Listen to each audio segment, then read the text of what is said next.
The next call was a split call. Jan Logie, 5 minutes. Thank you, Mr. Speaker. After what may have been the shortest speech of the night, I'm not even sure if that last speech made 20 seconds. Yeah. I rise to take a call on the second reading. Order. Sorry, I ask the member to start again because I couldn't hear the beginning of your speech. Jan Logie. Thank you, Mr. Speaker. I was just commenting on the brevity of the last speech, possibly under 20 seconds, possibly even the shortest speech of the evening. Well done, National Party. Your enthusiasm and commitment to the details, absolutely impressive. I'm sure we're all feeling far more enlightened on this side of the House, the details of this bill that's just been presented to us so recently. And as my colleague has also mentioned, this second reading, normally we're coming back to this stage after having been through a select committee stage where we've heard submissions from the public who have raised concerns and around the detail or the concept of the bill. We've been able to ask questions and we've had their responses back, and we've had ministerial advice from the departments to be able to consider what are the implications, what is this wording conveying. And in my experience, even legislation that has been 1 page in length, incredibly short, has resulted in change. And that is the usual processes that we go through that. So we're here in a situation with a bill relating to housing, which is an absolute core issue for this country at the moment, where we know we have a housing crisis, even if some members of that government seem a bit shy to use that word. Though I have heard some on that side use it occasionally, slipping up, and I'm sure they got told off afterwards.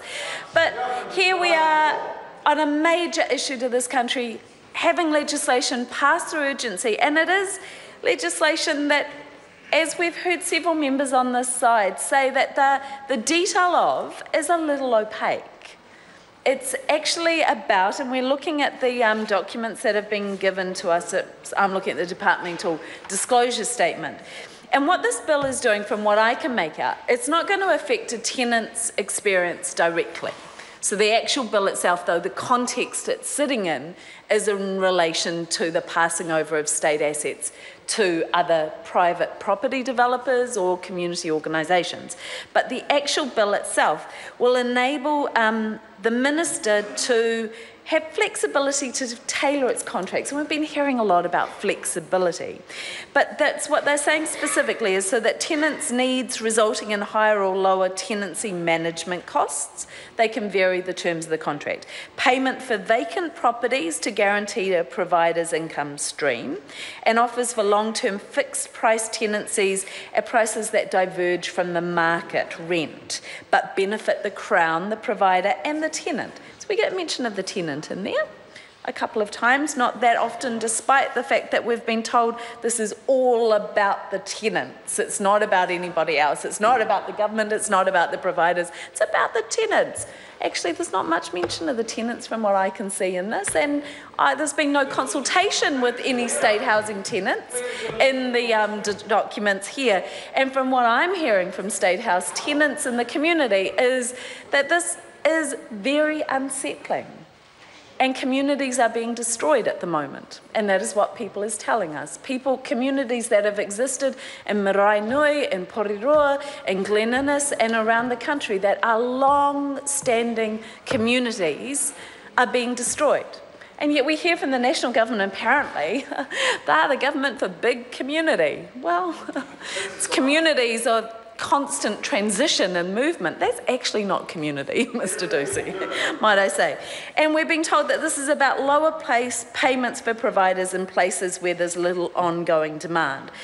I really think that there's enough detail in there and complexity in that deserves consideration. Thank you, Mr. Speaker. And I do have some questions to the Minister, because we're being told that this will allow community organisations to get more money to meet the needs of clients. And it's not necessarily even about the sale of houses, but in leasing arrangements.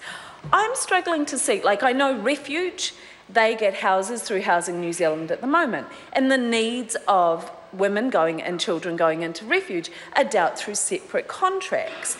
not through the housing-related contracts. So I'm struggling to see where this fits and why those specific needs of tenants can't be dealt with through existing contracting systems. I'm also struggling to understand why Housing New Zealand would need more flexibility.